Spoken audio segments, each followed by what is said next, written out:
So let us wait for a few minutes for others to join, then you can start.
Okay. So good morning to all of you. That are good afternoon to all of you. So today we are going to start our discussion on different blockchain use cases. Rather, what we are going to talk about mostly like what should be your thought process to design an application with the help of blockchain. So till now, you have seen the different type of blockchain. We have learned about the consensus algorithms, also from the perspective of permissioned and permissionless blockchains. Then you have learned about writing your own smart contract. how to write the smart contract on an Ethereum-based platform, followed by how to write a smart contract on a Hyperledger Fabric that is a permission model for blockchain. And also we have touched upon the interoperability security issues of blockchain.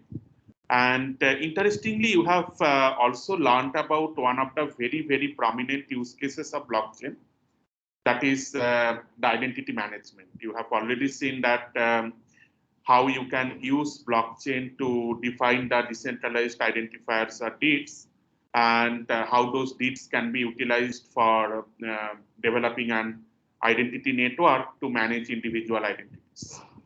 Now, this identity management is no doubt a prominent use case for blockchain, and indeed, what we'll see in the next few classes as well as in today's class, that this identity management, many of the time it works like a precursor or works like a kind of fundamental thing behind developing any kind of blockchain application. So why that is so, we are going to learn. So today we are broadly going to start up on different type of use cases which are possible on top of blockchain, and then the parameters or the metrics that you should consider while developing an applications on top of blockchain. Well, so let us first try to look into the different sample use cases under different industries. So as you have already aware of that, the concept of blockchain got popularized with the invent of these currencies, and Bitcoin, the idea of Bitcoin followed by Ethereum, they have actually made the concept of blockchain popular. So ideally, on the initial days, people started thinking of that, well, blockchain can work as a kind of prominent technology for supporting financial services. And that way, the financial services or the kind of what we call as the financial technology or fintech, that become a kind of prominent use case for blockchain. And there are multiple different areas in financial services where blockchain can be used, and there are many startups, indeed many established enterprises like IBM or Accenture. They have devoted their resource in developing applications on those domains, which are pretty popular, and they are also widely used for different kind of applications or different kind of services. So under financial services, one of the prominent such use cases is trade finance.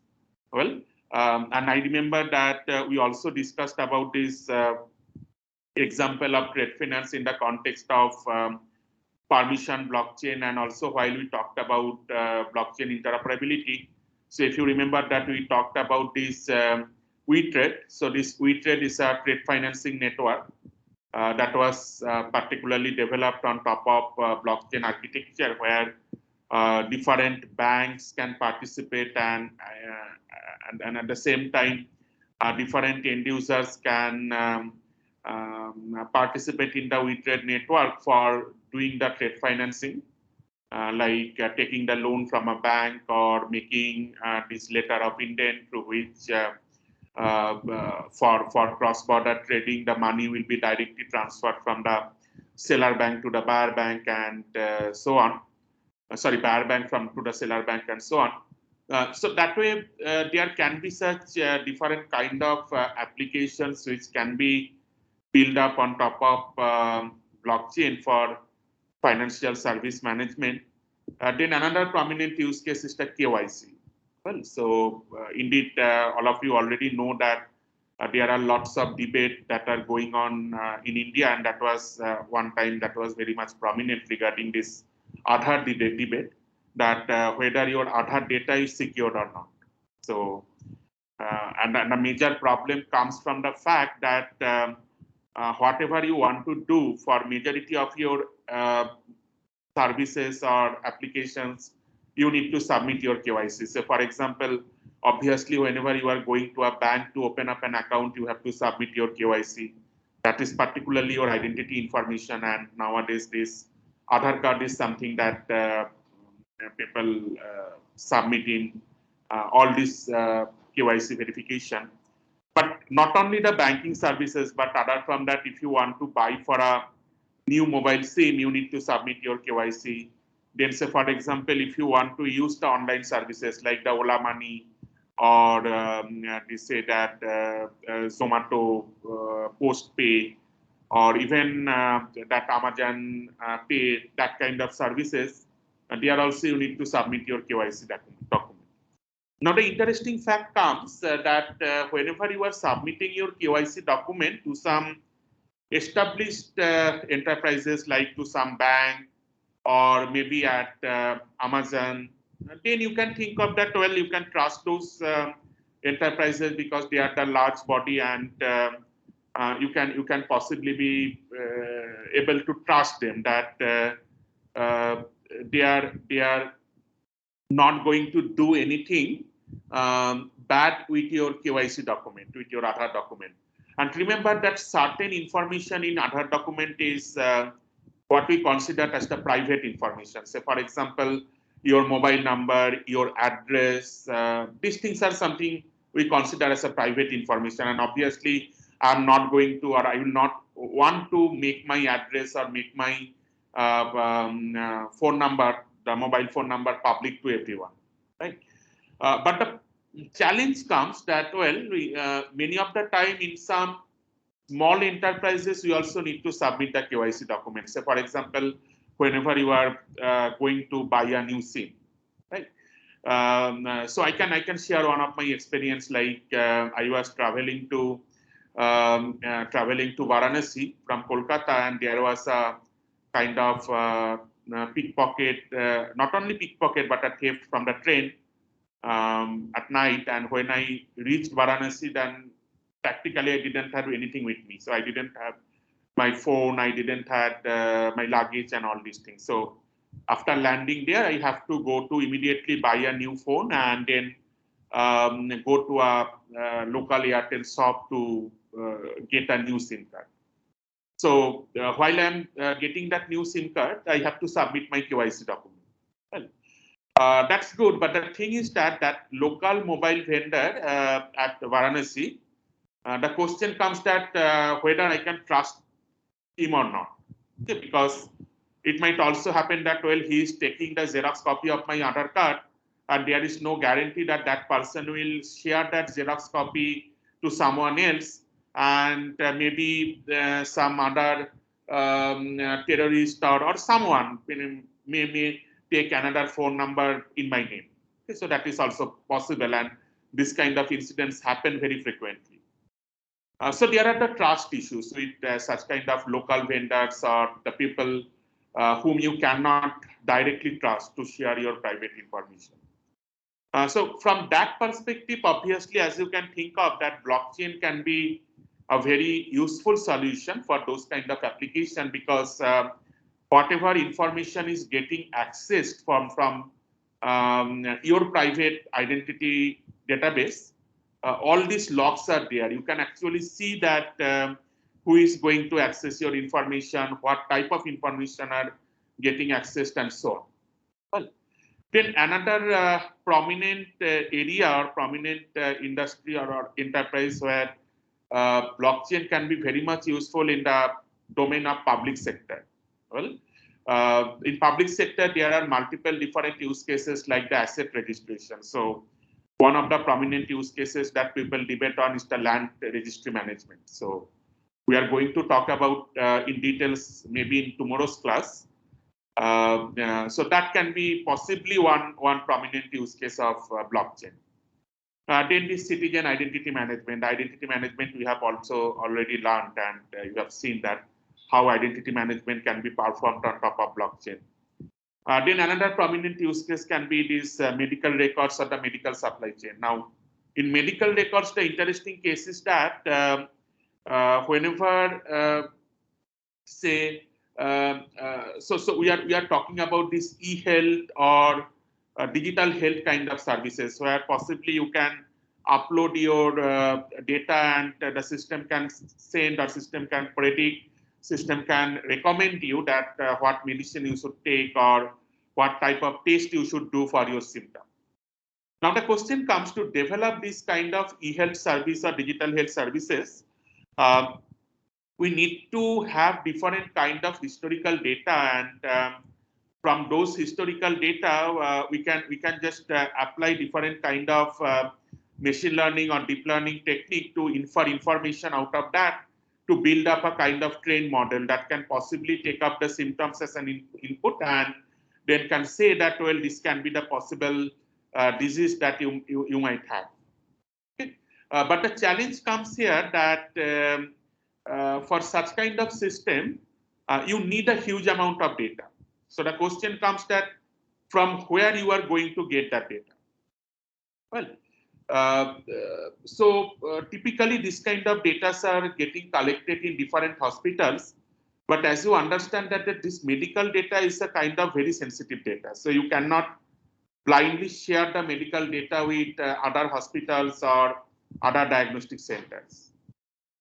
So there comes a kind of possible use case of blockchain where blockchain can possibly be explored or utilized for sharing data among different hospitals, different diagnostic centers who can provide their historical data through which a model can be trained. And that way, the data sharing becomes provenance, and you can track that how the data has been shared.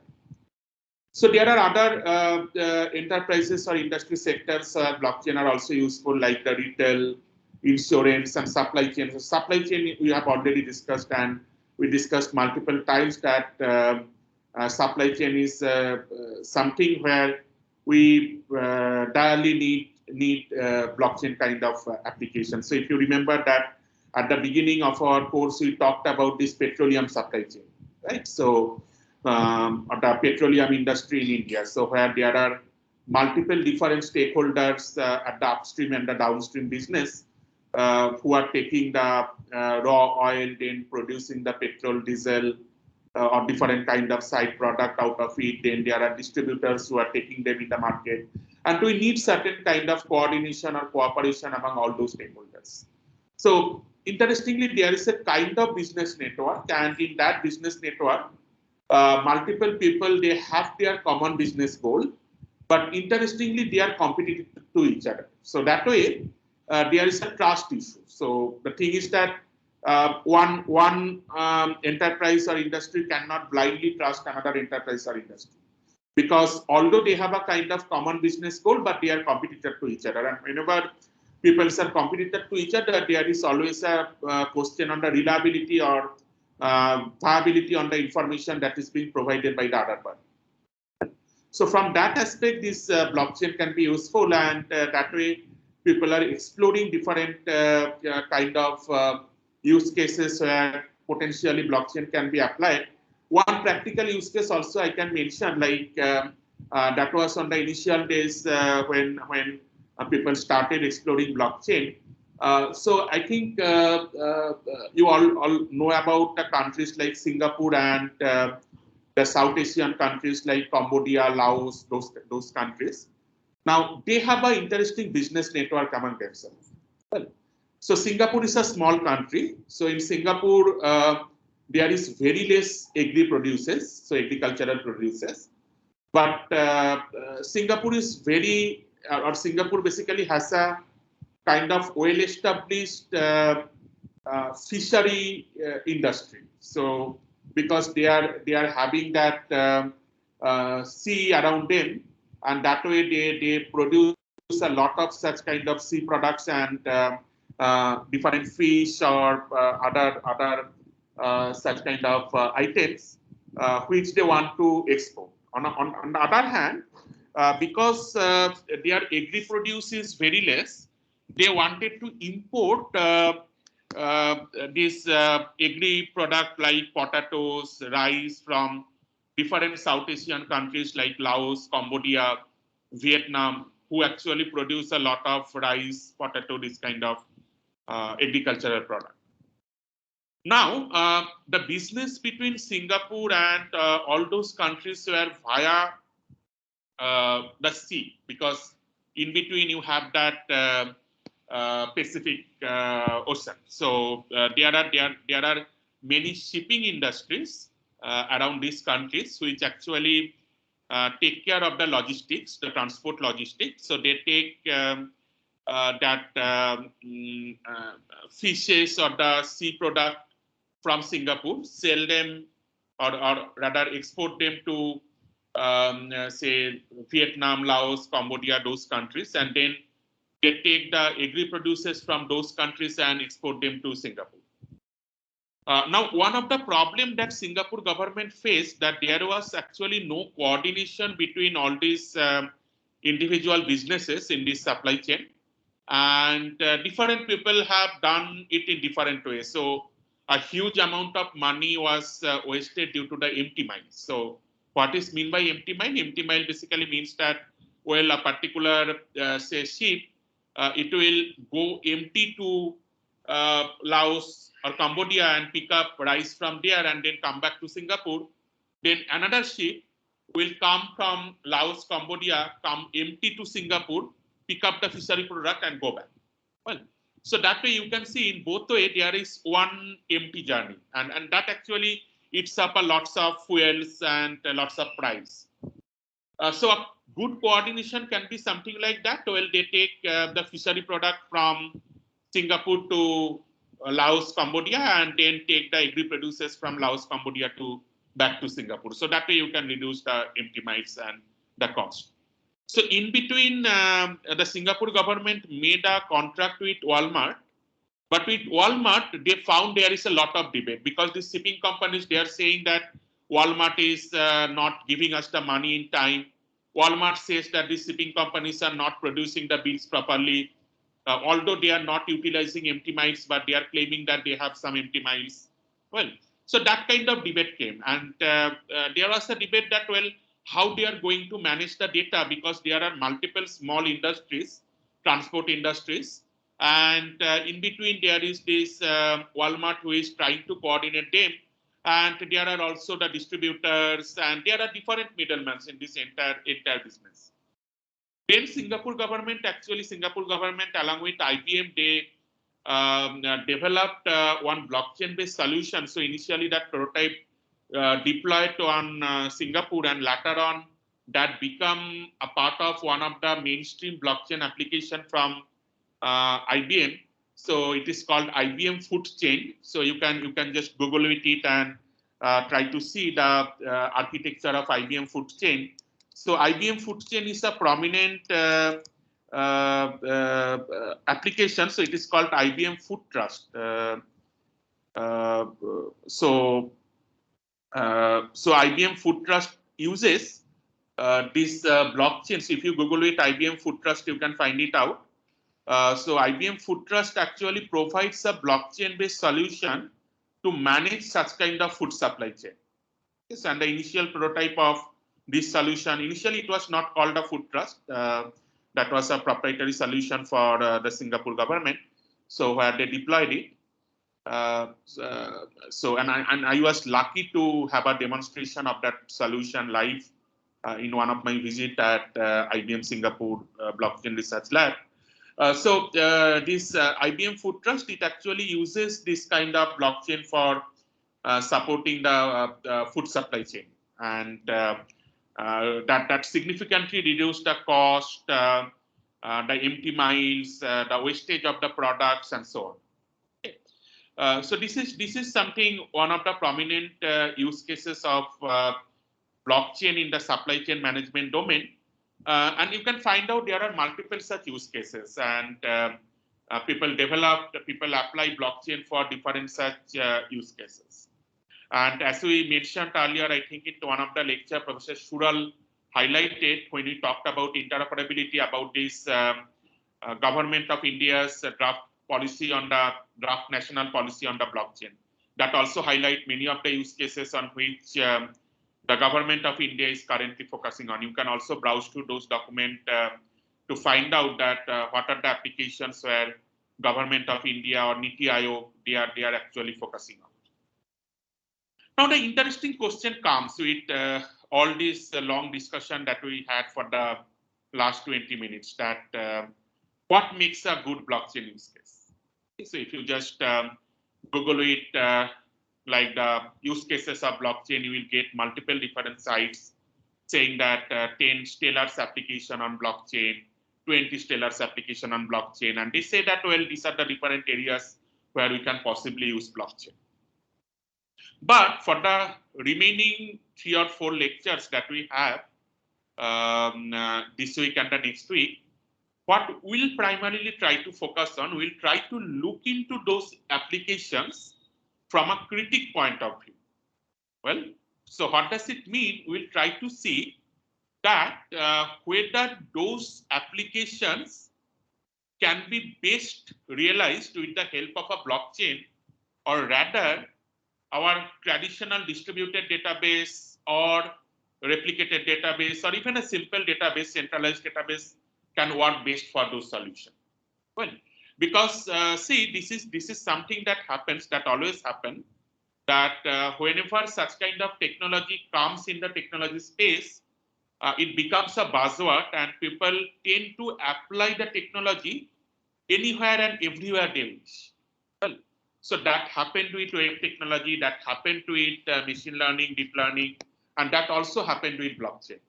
Well, so rather than judicially understanding that whether this application, whether blockchain is the best technology to realize this application or not, people just blindly apply blockchain on that solution. But many of the times we'll try to see from that critic point of view that, well, there is a kind of interesting trade-off analysis that we have to do while realizing certain applications with the help of blockchain. So it is not very simple to define any application with the help of blockchain. You need to analyze the trade-off. Some of the trade-off you have already learned. You know that if you are going to use proof of work kind of mechanism, you have a need for significant resource, significant computing power, and so on. On the other hand, if you are going with permission model of blockchain, then also you need to rely on that 50% majority, honest majority of the participants, and then we have seen that the system is not scalable as such, the PBFT kind of, the BFT-based consensus models. And one of the fundamental issue in blockchain that we have to keep in mind, that it is a kind of replicated database. That means the participants who are participating in a blockchain network, they need to keep a local copy of blockchain, well, for majority of the applications. So you can say that, well, I will not make the participant as a full node of the blockchain. I will make it a kind of client which will only initiate the transaction. Then obviously an inherent trust issue comes that the client need to trust some full node which it will use as a peer and where it is going to forward the transaction. So if the client select a malicious peer as a full node, then the client transactions might be instead. Okay. So that's why ideally we need to analyze such kind of trade-off. We need to see that how much storage do we need to develop such kind of applications, and what is the impact of developing or utilizing blockchain for realizing certain application. And then only we need to be confirmed that, well, we can utilize blockchain for this potential application. So today for the remaining 25 or 30 minutes or so, I'm going to highlight some of these questions that you should ask yourself while you are developing a blockchain application. Okay. So as I mentioned that identifying a good blockchain use case is not always easy. However, certain points that we need to always keep in mind while thinking about a blockchain use case are as follows. First, you should have some kind of business problem to be solved.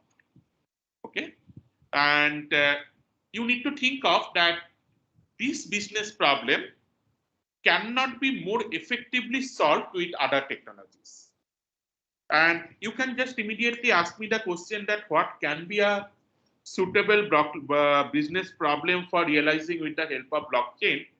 So there also you need to keep in mind that the first thing or the primary thing that we need is that the business problem should have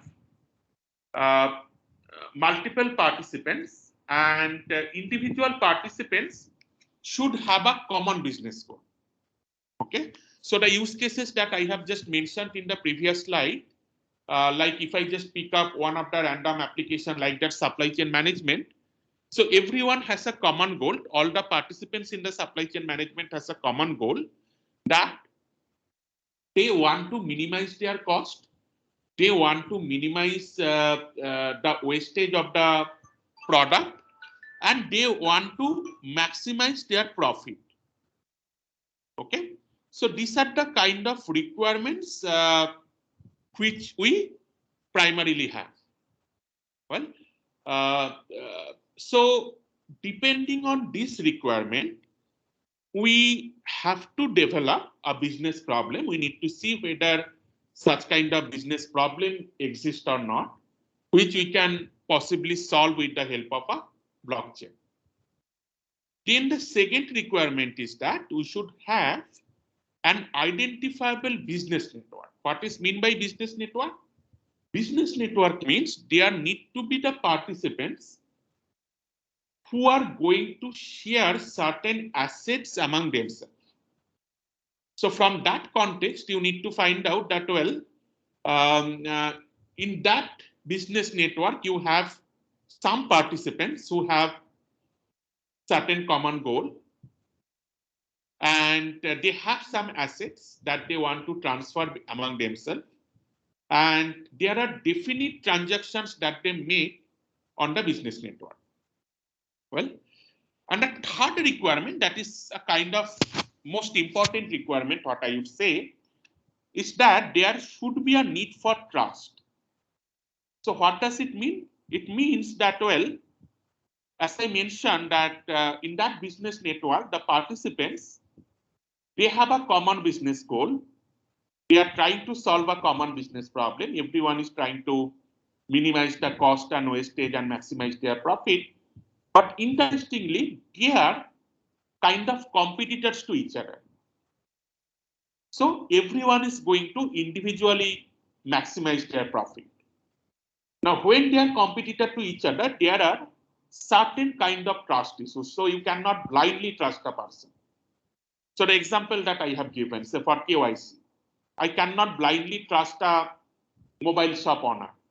Okay? Even that mobile shop owner in some remote places where I'm visiting or I'm traveling. Right. Similarly, in the supply chain management, the distributors, they do not trust each other. Okay, because every distributor is individually trying to maximize the profit of their business. Right. So such kind of trust issues are there. If there is no trust issue, then possibly you can utilize a standard centralized database to realize your problem. Okay, because in that case, someone can work like a trusted third party. Well, so if you look into many of the use cases, indeed, we are going to see that what can be some of the bad use cases for blockchain. Also in this today's lecture, I'm going to highlight few of them. Say if you just think of certain information that is managed by the government, okay, that is managed by the central government. So the question comes that, do we have a trust issue there? Do you trust your government or not? Well, so the thing is that, say for example, your passport. Okay, so your passport that is managed by the government. Well, so this is again a kind of debatable question, that whether you trust your government, that your government is not going to leak the information. Well, so this kind of debates are there, and we need to think of a solution, or we need to think of a problem where we have such kind of inherent trust issue. Okay. So if you just do a simple Google search, you will see that people have developed a blockchain-based solution for IoT data management. And what is the scenario for that IoT data management? It is something like that. Say you have multiple different IoT devices in your home.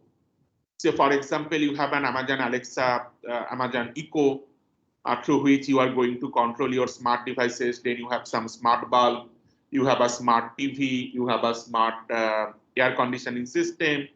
So such kind of smart devices are there, and you are controlling them with the help of an Amazon Echo.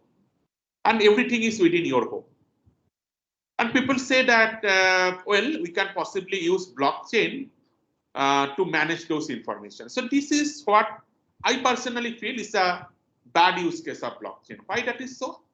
Because all these devices that you are talking about, that devices are managed by yourself. Well, and you are the sole owner of those devices. So if you are the sole owner of that devices, then why do we need blockchain? Well, because you can trust yourself,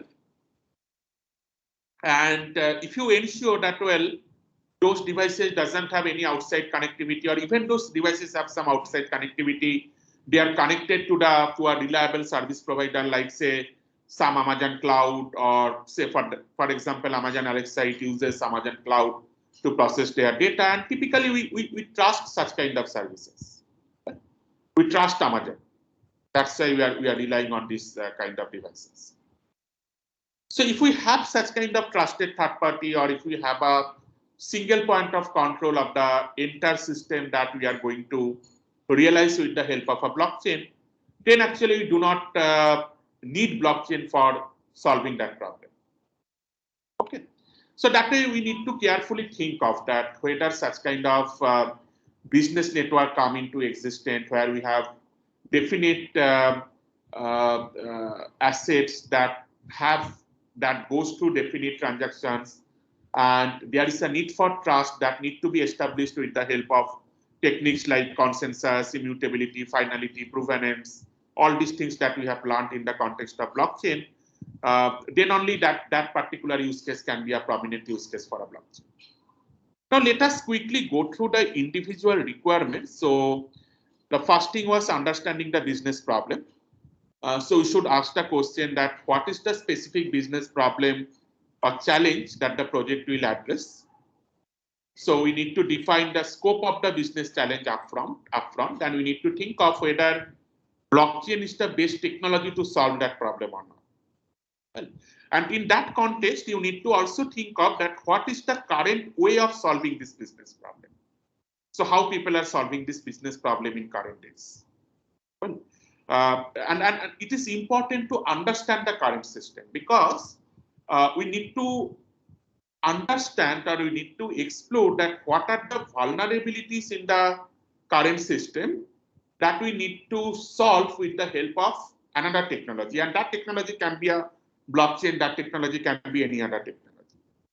Well, and the third requirement is that assuming that the business problem is large, what specific aspects of this business problem will be addressed.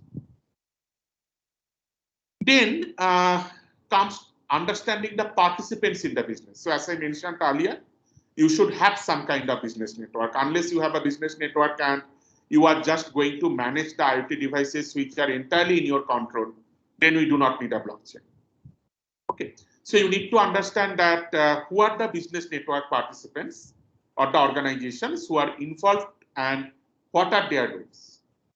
Okay, so as I mentioned multiple times that if there is no business network involved, then that is not a good use case for a blockchain. Okay, we should carefully think of a business network. So for example, if you say that, well, I'm going to maintain, I have seen such kind of research paper in the internet that people are claiming that, well, they are going to maintain the internet banking user ID and password with the help of a blockchain. Okay? And the claim is that, well, if I keep internet banking user ID and password in a blockchain, then no one will be able to access it and blah, blah, blah. But if you think carefully, you will understand that that is a very stupid use case. Well, because my internet banking user ID and password, that is not a shared asset. Okay, I'm not going to share it with anyone else. Well, so that is just a kind of common key between myself and my bank, or rather the digital interface of my bank. Okay. So why the hell I'm going to put it on a blockchain? Well, So these are the kind of bad use cases or bad example of applying blockchain in any problem of the life or anything of the life.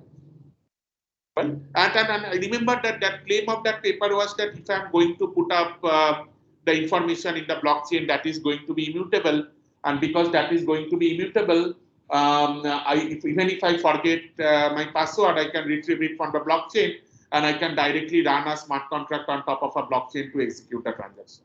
But actually, I do not need it. I can, if I am so much fearing forgetting about it, I will possibly write down that user ID and password to some digital vault or to some secure place. Okay, so why do I going to use blockchain? And interestingly, if you are going to use blockchain, that means you are not only going to keep your user ID and password, that rather the user ID and password of all the users who are using that blockchain service, and that is something stupid. And the second requirement is that who are the specific people within the organization and what are their job roles. That is, for what purpose this blockchain is going to be used. Well, so we need to understand the key users in that business network. Now, these are the set of questions, as I mentioned, that you should ask before designing your problem. That who are the participants, how many different type of participants do you have, how will they access and interact with the blockchain, will they be peer nodes, do you need web or mobile apps, are gateways or such as exchanges or data providers needed, well, do you need to integrate to external data sources, who will operate the blockchain, who will govern, regulate the blockchain, what is the value incentive for each participant to join the network, and all these questions are the very important questions. Okay, because see that whenever I'm saying that whether I need gateways or exchanges or data providers, right? So the moment I'm thinking of that, well, there is an existence of a gateway or a data provider or an exchange in this solution, in this problem, that means I'm inherently going to trust that exchange or the data provider.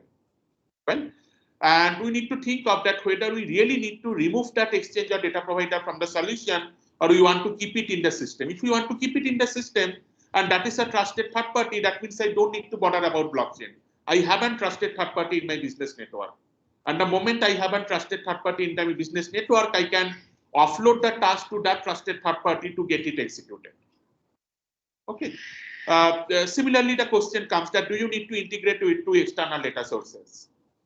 Now, if you need to integrate with external data sources, then how the data is getting maintained in those external data sources, that you need to ask for. So, do you need certain kind of interoperability solution or not? Well, then comes the important question of who will operate the blockchain. Okay, it is a decentralized solution, that is true, but someone need to build it up, someone need to manage it, someone need to run the system at least at the beginning. Okay, someone need to bootstrap it. So who is going to bootstrap it?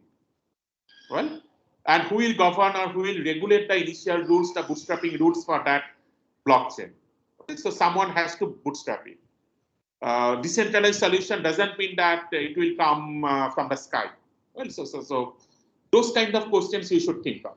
And another, the final important question, the last question, that what is the value or the incentive for each participant to join the network? Okay, because you are thinking about a decentralized network. How will you motivate people to join that network? Okay, and remember that as you have seen earlier, that if your network is not sufficiently large, then blockchain is not a potential solution to do that. So if you are thinking of that, I am going to run blockchain with 5 nodes, then an attacker can collude 3 of those 5 nodes and they can break the consensus mechanism of the system, right? So if you think of that only you have 5 participants in your business network, then better to go for a centralized solution rather than a blockchain based solution. Well, and this is very important. As I mentioned that with a 5 node network or 5 participant network, you will possibly not be able to ensure the safety property of the consensus algorithm, because it would be easier for an external attacker to collude 3 of those 5 participants. So whenever you have 500 participants or 5,000 participants, then you can possibly think of running a blockchain on top of them. Then comes the important issue of identity, as I mentioned at the beginning, that although identity management is a kind of application of blockchain, but nowadays we consider it as a fundamentals or core behind the design of any blockchain-based application. Right? So the question is that do you need to know the users, know your users? Okay? Say for example, that pseudo-anonymous blockchain like Bitcoin doesn't require user identities to be verified. But in most of the business cases, some form of identity is required. So for example, whenever you are going to do a transaction on a supply chain, obviously you want to identify that to whom you are going to do that transaction. Okay. So in case of public blockchain, you can use an identity oracle, which is linked to a trusted database that could provide such information sources. But again, if you are going to use a trusted database, you have a trusted third party. So immediately the question comes that why blockchain? Why not offload the task to the trusted third party? So in private blockchain, a gateway and the controller ensures the identity typically, but we have seen that we can utilize the decentralized identity management, and we have looked into that how this decentralized identity management can be coupled with interoperability to transfer data from one blockchain to another blockchain. Okay, so that decentralized identity management might be the preferred way of managing the identity of the participants in a blockchain network. After that, we need to understand the assets and the transactions. Obviously, we need to think of that what we are going to transact and whether that asset is shareable or not. As I mentioned, that if certain asset is private to me, entirely private to me, like my internet banking login ID and password, I should not put it on a blockchain.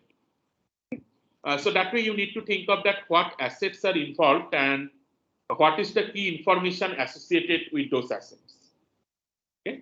And then what are the transactions involved, between whom, and what assets are associated with such kind of transactions.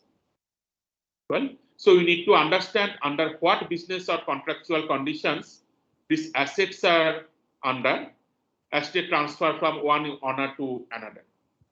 Okay? So how this asset transfer will take place, and what is the implication of sharing these assets with others. Now comes the problem of defining transactions, like what types of processes need to take place in your blockchain network, like what actions you are going to invoke, add, delete, change, transfer, or making certain query. And also here comes the problem that do you need to control the access to this function based on the participant types or roles? Well, whether you need to implement some kind of role-based access control strategy such that a part of the users or a part of the participants be able to see one part of the assets or a set of assets, whereas another set of participant views another set of assets, and so on.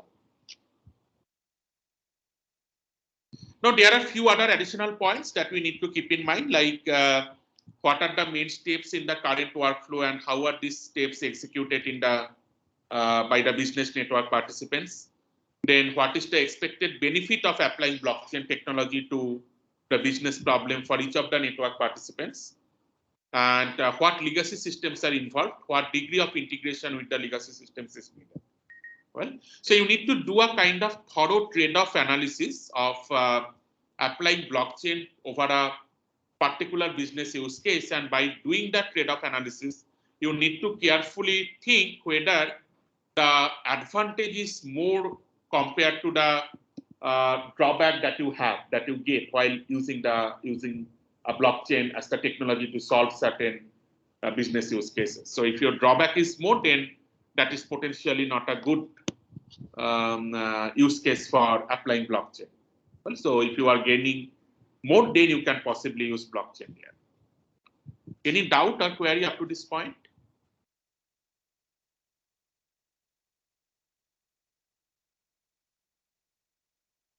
Okay. So let me go to a particular use case and give you a task, okay, some time to think of. And in tomorrow's class, we will start from this point. So let us pick up one problem. So that is maintaining land registry records. So I think all of you know that historically these land registries were paper-based. Right? So you have that go to the land registry office. You need to register your land, your property with the government, and the government maintains a deed with them and give you a copy of the deed. You keep it with you. That is a kind of proof that you are the owner of that property or that land. Well, but with this paper-based approach, the paper-based deed can be lost, can be destroyed, can be falsified, or even manipulated. And that is the kind of source of all the scams or all the frauds that we see in the real estate business nowadays. And if you look into the newspaper, you will see that every today and tomorrow we get certain news of landscape scam. Well, so just yesterday or day before, I was seeing that one of the past SBI head, he got accused of certain real estate fraud. Well, SBI chairperson, past SBI chairperson, so got accused for some real estate fraud. So that kind of news you will see every day and now. So the question is that while selling the property or selling the land, the owner has to prove the ownership. That is the important thing. So, and the ownership here is that the paper-based deed that you have to show that, well, the deed says that the government has authorized me as the owner of this property or this land, so I can sell it. Now, there is a complex business network which plays within this real estate business. There are multiple realtors, inspectors, appraisers, escrow, who typically help people to do the best purchase or sale of the property. Okay? So whenever you are going to sell something, you bid for something, and then there are these escrows or the intermediate people who comes into place, and they make a they claim that they make a match between you and some buyer, so that you can have the maximum profit out of it, and they also get a share of that profit. And that way we have a kind of fairly complex business network. Well, and as I mentioned that in real estate business, there are multiple known cases of frauds and scams. Well, and that you will see almost every day. So the question comes that can a blockchain help? Well, so today you have to think on that. You can also take a look on the internet. If you are taking a look on the internet, I am pretty sure you are going to see that different sites say that blockchain is a kind of stellar solution to solve this particular problem. But as I mentioned at the beginning, we are going to look into this problem from a critic point of view rather than directly believing what is available in the internet. Particularly, again, the set of questions that I have put forward in today's class, like what is the business network, who are the participants, who will maintain the blockchain, what are the transactions. So these questions we need to find out. And we need to see, we need to do a kind of trade-off analysis that in this particular problem, by solving it with the help of a blockchain, what is the gain that I am getting, and what are the kind of overhead that I have, and try to do a kind of trade-off analysis that whether the gain is more than the overhead. That is one thing. The second thing is that try to think of that whether I can have a better technology to solve this problem rather than a blockchain, or blockchain is the best technology to solve this problem. So this is actually your home task for today. And tomorrow we'll start with this point, and tomorrow I will expect that few of you will come up with certain answer, who put up your thought. As again, I'm saying that think of from a critical perspective, from a critic's angle. Well, don't blindly believe all the articles that you get over the internet, which says that we can possibly use or not. We should surely use blockchain for land registry record management. But on the other hand, try to think of that what are the technical challenge or what are the challenges, implementation level challenges which are associated with it, and what is the overhead for solving those challenges. Okay. So in tomorrow's class, we are going to do such kind of critical analysis on this particular problem. And again, I'm saying that I will expect that some of you will should come with a thought. Okay, with a thought on that problem. So let us discuss and let us find out that whether we can use a blockchain to solve this problem. Well, so I have my personal view on this problem. I want to also hear your views on that. Well, so any query, specific query on what we have covered in today's class?